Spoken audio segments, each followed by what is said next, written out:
Hello there. For anyone who started gaming in the late 1990s and early 2000s, this sequence will feel instantly nostalgic.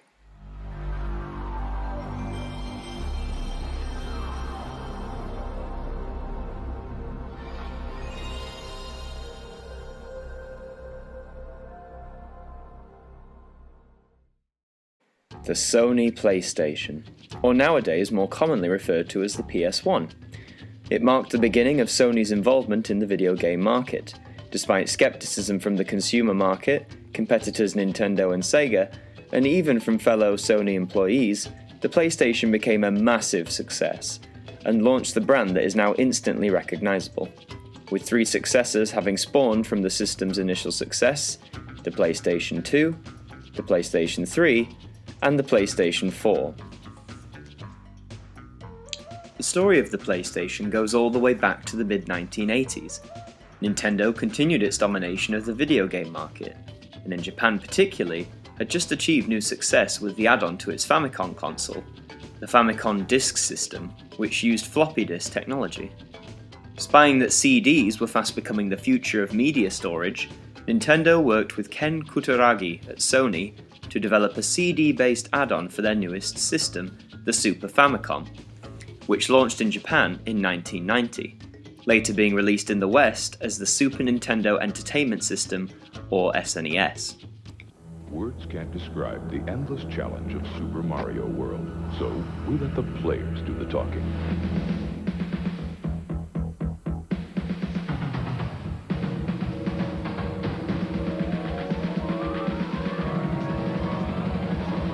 Super Mario World is here. It's one of the new generation of Nintendo games. It comes only with Super Nintendo, and it's like nothing you've ever faced. Now you're playing with power. Super power. Kutaragi had already designed the sound chip that was found in the SNES, which ultimately gave it a far superior scope and range of sounds compared to Nintendo's biggest rival, the Sega Mega Drive, or Genesis in the US. Everything was shaping up nicely between the two Japanese juggernauts, and the Nintendo PlayStation was due to be showcased at the 1991 Consumer Electronics Show. However, as that date drew nearer, Nintendo started to become increasingly paranoid. Nintendo president Hiroshi Yamauchi noticed in the contract that Sony would have all control over the manufacture and selling of games under the SNES CD PlayStation banner, which could ultimately mean Sony breaking into the video game market by using Nintendo. When the CES show did come around, Nintendo chairman Howard Lincoln made the announcement that Nintendo would be partnering with Philips, Sony's biggest rival, in making a CD-based add-on for the SNES. This left Sony humiliated, and when further attempts at a deal couldn't be reached, by early 1993, Sony decided to pursue making the PlayStation alone, thus leading to the grey slab of gaming that we all know and love today.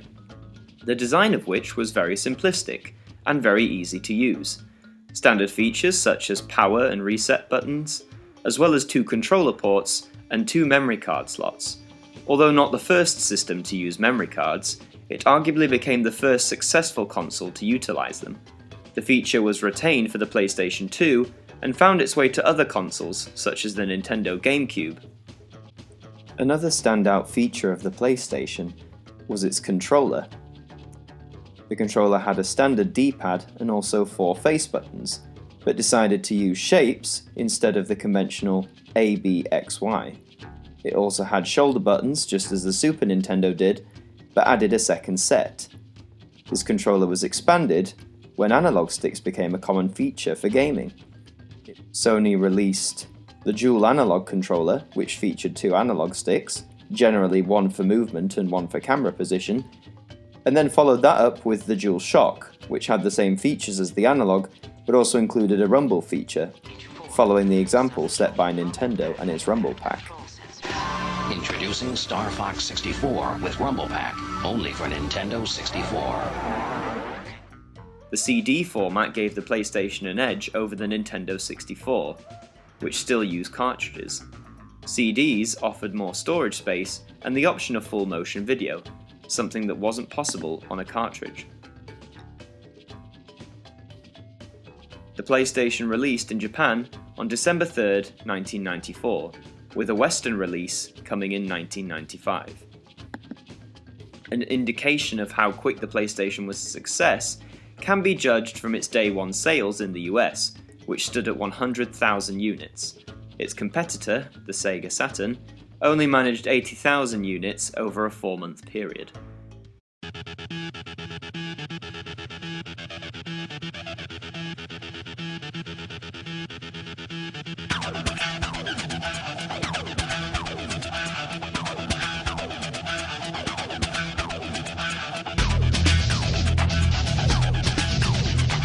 Sony's console had something for everyone. For racing games, early hits included Wipeout and Ridge Racer, but the biggest racing success came with Gran Turismo and Gran Turismo 2, both of which became the #1 and #2 all-time best-selling games on the system.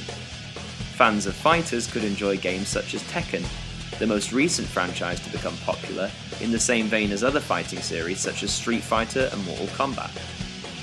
For fully fledged 3D platformers, players could turn to new up-and-coming series such as the Spyro the Dragon trilogy. Released between 1998 and 2000, these games were full of exploration, challenge, and hours worth of gameplay, arguably rivaling the Super Mario series in terms of the positive reaction from gamers. Adventurers could enjoy game series such as Tomb Raider, whilst Metal Gear Solid offered something for those who adored more stealth-based gameplay. Those with a penchant for horror could enjoy titles such as Resident Evil and Silent Hill. The PS1 also boasted movie-based games that weren't actually a piece of trash, including A Bug's Life, Tarzan, and Toy Story 2, but to name a few. The PlayStation also boasted plenty of RPGs, the most prominent of which being Final Fantasy VII. This was a massive blow to Nintendo particularly. Up until 1997, Final Fantasy games had been released exclusively on Nintendo systems, but seeing the potential of what the CD format could offer, Square, the company behind the series, shifted ship and started making their RPGs for the PlayStation, and they were very well received.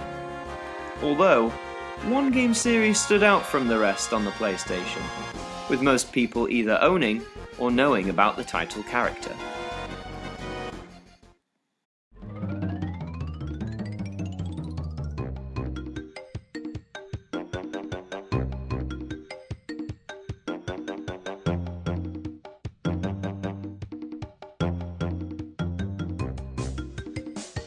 Crash Bandicoot was the closest thing the PlayStation ever got to having a poster boy, in the same vein as Mario was for Nintendo and Sonic was for Sega.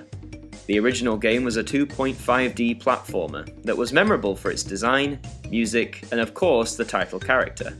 It became one of the system's biggest sellers, and its sequels, Crash 2, Wrath of Cortex, and Crash 3 Warped, only continued to improve upon what was already a great game.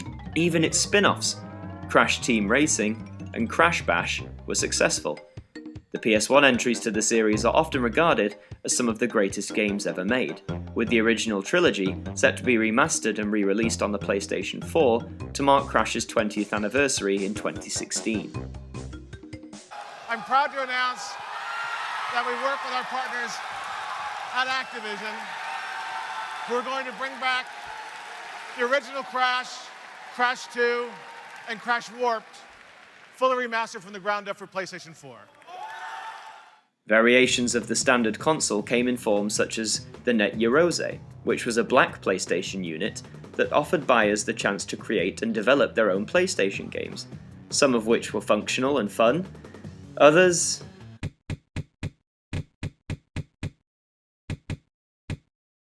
not so much. Another variation was the aptly named PS1 console. A slimmer design compared to the original, this system was released in 2000, around the time of the PlayStation 2's debut.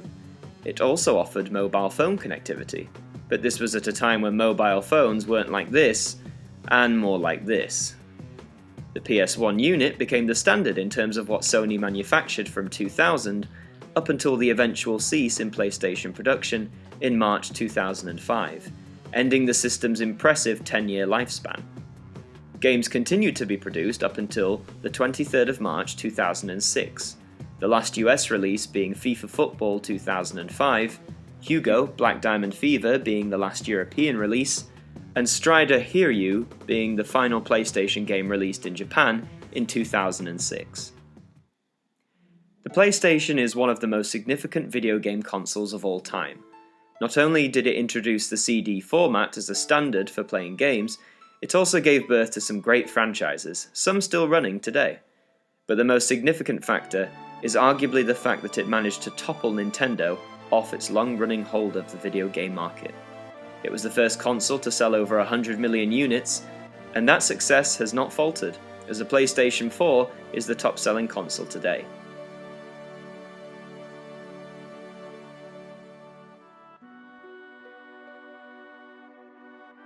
I'll always remember the first PlayStation fondly.